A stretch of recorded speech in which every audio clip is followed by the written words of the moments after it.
धुळे तालुक्यातील सरवड लामकाणी रस्त्यावर दिवसाढवळ्या घडलेल्या थरारक लुटीच्या घटनेने व्यापाऱ्यांमध्ये भीतीचे वातावरण निर्माण झाले आहे. ड्रायफ्रूट व्यापारी वासुदेव दयाराम माळी यांना माल दाखवण्याच्या बहाण्याने रामी येथे बोलावण्यात आले आणि त्यानंतर 4 अज्ञात आरोपींनी त्यांच्यावर जीवघेणा हल्ला करत तब्बल 1,20,000 रुपयांची रोकड लुटून नेल्याची धक्कादायक घटना उघडकीस आली आहे. मिळालेल्या माहितीनुसार कापडणे येथील रहिवासी असलेले वासुदेव माळी हे ओमनी कारमधून किराणा व्यापाऱ्यांना ड्रायफ्रूट पुरवठा करण्याचे काम करतात.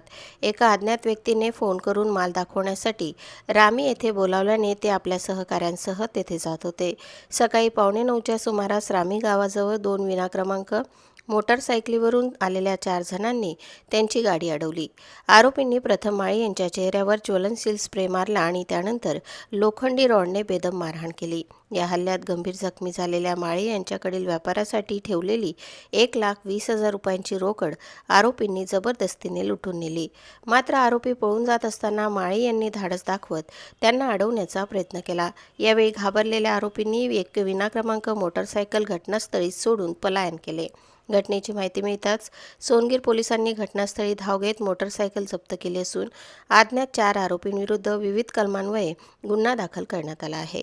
दिवसाढवळ्या झालेल्या या धाडसी लुटीमुळे परिसरातील व्यापाऱ्यांमध्ये मोठी दहशत पसरली असून आरोपींना तातडीने अटक करण्याची मागणी जोर धरत आहे. प्रतिनिधी गोकुळ देवरेसह स्वराज्य न्यूज, धुळे.